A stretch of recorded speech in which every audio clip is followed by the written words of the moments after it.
یہ کہانی شروع ہوتی ہے ایک گدھے اور کتے کی دوستی سے جو ایک گاؤں میں ایک ساتھ رہتے تھے، لیکن دونوں کو یہ معلوم نہیں تھا کہ یہ دوستی کچھ ہی دنوں کی مہمان ہے۔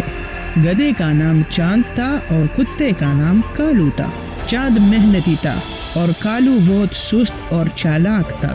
اسے جب بھی بھوک لگتی تھی تو وہ جنگل کی طرف جاتا تھا اور واپس آنے کے بعد اس کے جسم پر خون کی بوندیں ہوتی تھی۔ چاند نے اس سے کئی بار خون کے بارے میں پوچھنے کی کوشش کی، لیکن وہ ہمیشہ اس بات کو ٹال دیتا تھا۔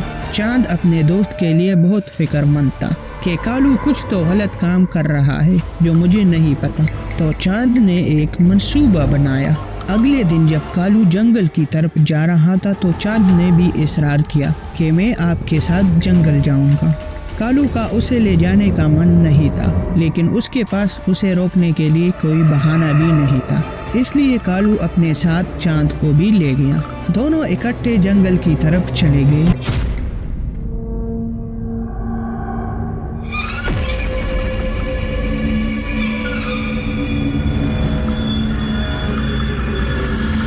راستے میں دونوں دوست ایک دوسرے کے ساتھ خوب کھیل رہے تھے۔ چاند آگے چل رہا تھا اور کالو اس کے پیچھے پیچھے چل رہا تھا۔ تھوڑی دیر بعد جب چاند نے پیچھے دیکھا تو کالو نہیں تھا۔ وہ بہت حیران ہو گیا کہ کالو کہاں گیا۔ کالو چاند سے چھپ کر ایک لومڑی کے بچوں کو کھانے کے لیے گیا تھا۔ یہ کالو کا پہلی مرتبہ نہیں تھا۔ کالو جب بھی جنگل آتا تھا تو وہ لومڑی کے بچوں کو کھانے کے لیے آتا تھا۔ وہ کئی بار لومڑی کے بچوں کو کھا چکا تھا۔ اس بار جب وہ بچوں کو کھانے کے بعد واپس لوٹ رہا تھا تو لومڑی آ گئی۔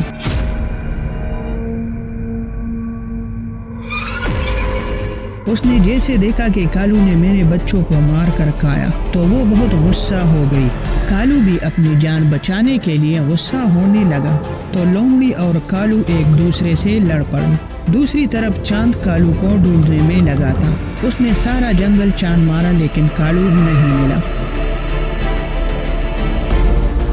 آخر کار چاند وہاں پر آ گیا جہاں لومڑی اور کالو کی لڑائی ہوئی تھی، لیکن تب تک بہت دیر ہو چکا تھا۔ لومڑی کالو کو مار کر چلی گئی تھی۔ چاند اپنے دوست کو مرا ہوا دیکھ کر بہت غمگین ہوا۔ اس نے اپنے سب سے نزدیک دوست کو کھویا۔ پریشانی کی وجہ سے اس کے آنکھوں میں آنسو آ گئے۔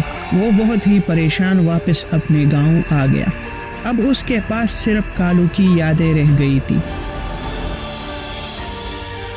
کچھ دنوں تک تو وہ گاؤں میں بہت پریشان تھا، لیکن کچھ مہینوں کے بعد اس نے خود کو سنبھالا اور واپس اپنی زندگی میں مصروف ہو گیا۔ تو دوستو، آج آپ کو اس کہانی سے کیا سبق ملا؟ ہمیں کبھی بھی دوسروں کو نقصان نہیں پہنچانا چاہیے، ورنہ اس کی سزا ہم خود بھگتیں گے۔ تو دوستو، اگر آپ کو ہماری کہانی اچھی لگی ہو تو اس کو لائک شیئر ضرور کرنا اور میک وٹ یوٹیوب چینل کو سبسکرائب کرنا مت بھولیے گا۔